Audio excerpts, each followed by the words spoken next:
একটা সংসারের খরচ কম হবে নাকি বেশি হবে সেটা বেশিরভাগটাই নির্ভর করে কিন্তু সেই সংসারের সদস্যদের উপর।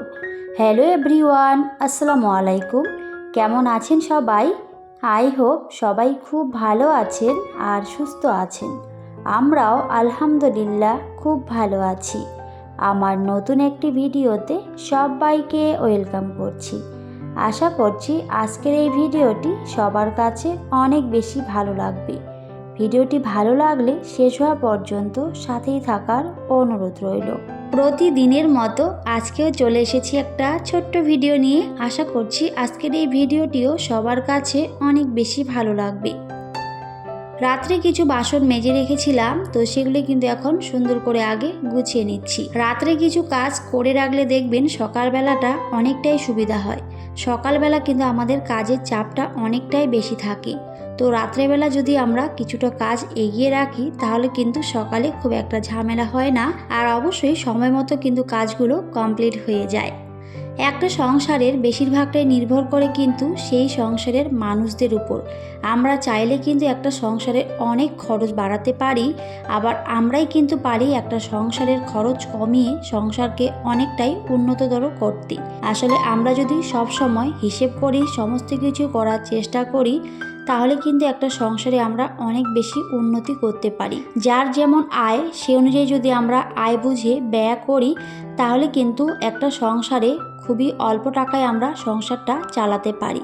অনেকেই কি করে, যদি 1000 টাকা ইনকাম করে সেখান থেকে দেখবেন 1000 টাকাই খরচ করে ফেলে। সেটা কিন্তু একটা সংসারের পক্ষে কখনোই করা উচিত নয়, কারণ আপনি যদি 1000 টাকা ইনকাম করেন সেখান থেকে অবশ্যই আপনাকে কিছুটা সেভ করে রাখতে হবে, কারণ অবশ্যই কিন্তু ভবিষ্যতের কথা চিন্তা করে আমাদের চলা উচিত।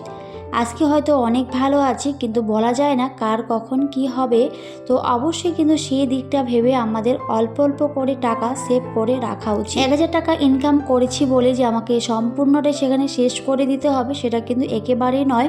অবশ্যই সেখান থেকে কিছুটা সেভ করে রাখতে হবে, তাহলে কিন্তু একটা সংসারে আপনি অনেক ভালো থাকতে পারবেন। কোনো বিপদে পড়লে অবশ্যই সেই টাকাটাই কিন্তু আপনাকে অনেক বেশি উৎসাহ যোগাবে। কারো কাছে কখনোই আপনাকে হাত পাততে হবে না, সেই জমানো টাকাটাই কিন্তু আপনার বিপদে আপনাকে অবশ্যই সাহায্য করবে। সংসারের বেশিরভাগটাই নির্ভর করে সেই সংসারের সদস্যদের উপর। যদি একটা সংসারে অনেকগুলো সদস্য থাকে তাহলে কিন্তু সেখানে একটু হলেও সংসারের খরচটা অনেকটাই বেশি লাগে। আর যাদের সংসারে ফ্যামিলি মেম্বার একেবারেই কম, তারা কিন্তু চাইলে অনায়াসে অনেক টাকা জমাতে পারে মাসের শেষে। আমার কথাই বলছি, আমরা কিন্তু খুবই সামান্য মানুষ। আমার সংসারে আমরা শুধুমাত্র 3 জন, তবে এখন একজন ছোট্ট বেবি এসেছে, তো সে তো এখনও খেতেই পারে না, সে কিন্তু অনেক ছোট।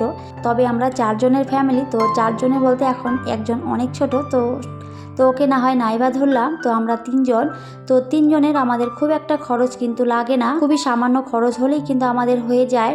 আর আমি সব সময় হিসেব করে কিন্তু খরচ করি। সংসারে যতটুকু প্রয়োজন ঠিক ততটাই কিন্তু করি, এর বাইরে কখনোই কোনো খরচ আমি করি না, কারণ অবশ্যই আমাদের গৃহিণীদের একটু হিসেব করে চলতে হয়। আর মধ্যবিত্ত সংসারে তো অবশ্যই আমাদের হিসেব আর বুদ্ধি করে না চললে কখনোই সংসারে উন্নতি সম্ভব নয়। তো অবশ্যই আমি সেভাবেই চলি, আর এইভাবে চলি বলে হয়তো আমি অনেক ভালো থাকতে পারি। আমার ফ্যামিলির মানুষগুলোকে নিয়ে অনেক ভালো আছি। সংসারে বুদ্ধি করে চলা অনেক বেশি দরকার। আর আমরা যেহেতু 3 জন মানুষ, তো সেজন্য আমাদের সংসার খরচটা খুব একটা দরকার হয় না, তো অল্প খরচ হলেই কিন্তু আমাদের হয়ে যায়। তো যাদের ফ্যামিলি মেম্বার অনেক বেশি তাদের কিন্তু সংসার খরচটা একটু হলেও বেশি লাগে। তবে সংসার খরচ সম্পূর্ণটাই কিন্তু নির্ভর করে সেই সংসারের মানুষদের উপর।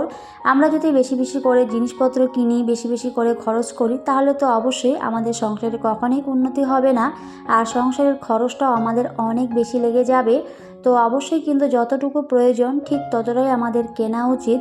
আর সেভাবে যদি আমরা চলি তাহলে কিন্তু অবশ্যই আমাদের সংসার খরচটা অনেকটাই সেভ হয়, আর খুবই অল্প টাকাতেই কিন্তু আমরা সংসার চালিয়ে নিতে পারি। সেখানে হোক না ফ্যামিলি মেম্বার অনেক বেশি বা অনেক কম, আমরা যদি একটু বুদ্ধি করে সংসারটাকে চালাই তাহলে কিন্তু অবশ্যই আমরা অনেক ভালো থাকতে পারি, আর সংসারের মানুষগুলো কিন্তু ভালো থাকতে পারে। আমাদের গৃহিণীদের কিন্তু অনেক দায়িত্ব থাকে একটা সংসারে, তো হাজব্যান্ডের পাশাপাশি অবশ্যই আমাদের গৃহিণীদেরও অনেকটাই বুদ্ধি করে চলতে হয়। হয়তো হাজব্যান্ডরা খুব একটা সময় বাড়িতে থাকে না, আমরাই কিন্তু বেশিরভাগ সময় বাড়িতে থাকি, তো বাড়ির বেশিরভাগ দায়িত্ব কিন্তু আমাদের উপরই থাকে।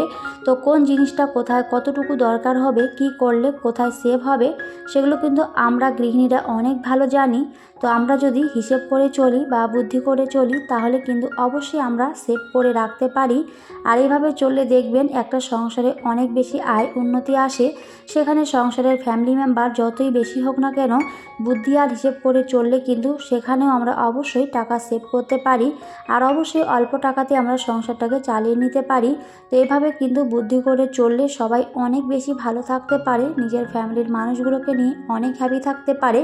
তো আমি তো এভাবেই চলি আর সেগুলোই কিন্তু ভিডিওতে দেখানোর চেষ্টা করি।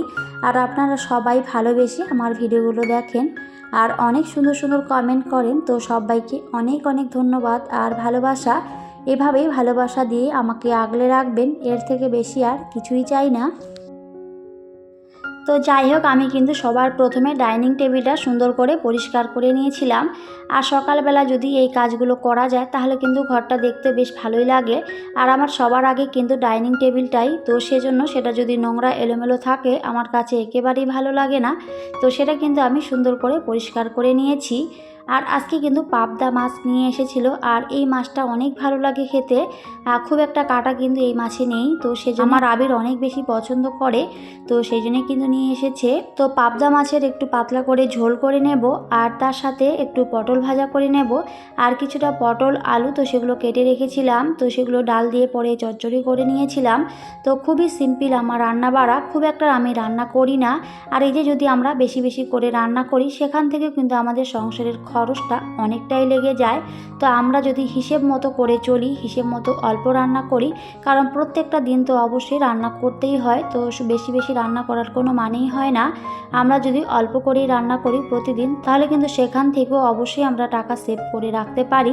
বললামই সবটাই কিন্তু নির্ভর করে আমাদের গৃহিণীদের উপর আর অবশ্যই সেই সংসারের সদস্যদের উপর। দেখবেন ফ্যামিলির মধ্যে অনেক সদস্য রয়েছে, অনেকে এটা খায় না সেটা খায় না, অনেকে দেখবেন মুরগি খায় না বা অনেকে দেখবেন মাছ খায় না।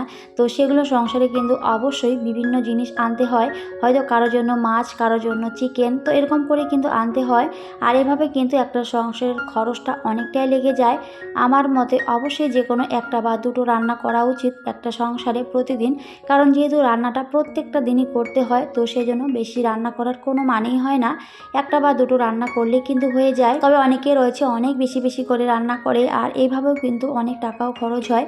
তবে যাদের সামর্থ্য অনেক বেশি তারা চাইলে অনেক রান্না করতে পারে, তো তাদের কথা নাইবা বললাম। তবে যারা আমাদের মতো মধ্যবিত্ত সংসারে রয়েছে তারা চাইলে কিন্তু অবশ্যই একটু বুদ্ধি করে চলতে পারে। যতটুকু সংসারের প্রয়োজন বা যতটা রান্না করলে একটা সংসারে চলে যায় ততটাই যদি করে তাহলে কিন্তু সেখান থেকে অনেক টাকা সেভ করতে পারে আর অনেক ভালো থাকতে পারে। আর এভাবে কিন্তু সংসারের খরচটা অনেকটাই কম লাগে। তবে আমি অবশ্যই কিন্তু এভাবেই চলি আর সেগুলোই কিন্তু ভিডিওতে দেখিয়ে থাকি। খুব একটা রান্না বাড়া ঝামেলা আমি একেবারেই রাখি না। আর আমি অবশ্যই এক টাইম রান্না করি আর এক টাইম রান্না করলে কিন্তু আমার 2 টাইম হয়ে যায়। যেহেতু আমার ফ্যামিলি মেম্বার একেবারেই কম, তো সেই জন্যই হয়তো এই রান্নাগুলোই আমার আবার থেকেই যায়, হয়তো পরের দিন খেতে হয়। তো এরকম করেই কিন্তু আমার চলে, খুব একটা সংসারের খরচ আমার লাগে না, সেই জন্যই কিন্তু আমি অবশ্যই টাকা সেভ করতে পারি। আর এভাবে যদি আমরা চলি সত্যি অনেক বেশি ভালো থাকতে পারি, সংসারের মানুষগুলোকে নিয়ে অনেক হ্যাপি থাকতে পারি। আর টাকা সেভ করে রাখাটা ভবিষ্যতের জন্য অনেক বেশি দরকার, তো আশা করছি আপনারা বুঝবেন। তো যাই হোক, তারপরে কিন্তু আমার রান্না বাড়া ওদিকে কমপ্লিট হয়ে গেছিলো। যেহেতু খুবই সিম্পল রান্না করি তো সেজন্য খুব একটা সময় কিন্তু লাগেনি, খুব অল্প সময়ে কিন্তু আমি কাজগুলো করে নিয়েছিলাম। আর যদি একটু বুদ্ধি করে কাজগুলো করা যায় তাহলে কিন্তু খুব একটা সময় লাগে না, অল্প সময়ে কিন্তু কাজগুলো হয়ে যায়। আর আমি অবশ্যই সেভাবে করার চেষ্টা করি, একটা কাজের পাশাপাশি আরেকটা কাজ করি, তাহলে কিন্তু কাজগুলো করতে খুব একটা সময় লাগে না, খুবই অল্প সময়ে কিন্তু সবটাই কমপ্লিট করতে পারি। তো তারপরে কিন্তু আমি ছাদে গেছিলাম বিকেলবেলা, তো কাপড় শুকোতে দিয়েছিলাম, তো সেগুলো আনতে গেছিলাম। আর তার সাথে আমার আচারটাও কিন্তু শুকোতে দিয়েছি, তো ওখানে কিন্তু কুলের আচার, তো অনেক দিনই হলো, সেটা কিন্তু বেশি একটা যেহেতু খাওয়া হয় না, তো সেজন্যই আমি তো খেতেই পারি না, তো আমার হাজবেন্ড তো খায় আর তার সাথে যে মামি রয়েছে তো মামি খায়, তো সেজন্য কিন্তু আচারটা অনেকটাই রয়ে গেছে এখনো পর্যন্ত।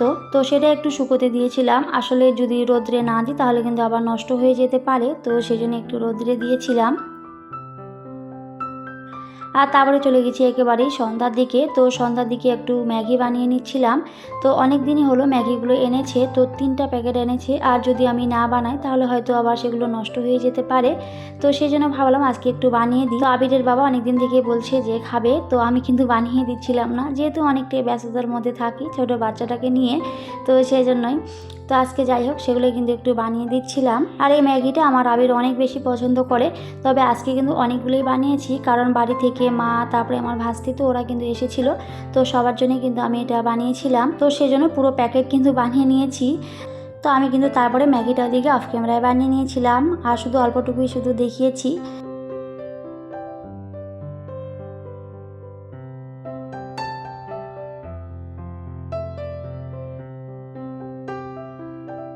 তো যাই হোক তারপরে কিন্তু আমরা সবাই মিলে খাওয়া দাওয়া করে নিয়েছি। তো এই ছিল আজকের ছোট্ট একটি ভিডিও। তো ভিডিওটি সবার কাছে কেমন লেগেছে সবাই অবশ্যই কমেন্ট করে জানাবেন। সবাই খুব ভালো থাকবেন, সুস্থ থাকবেন। সবাইকে টাটা, আল্লাহ হাফেজ। দেখা হবে পরের অন্য কোনো একটি ভিডিওতে।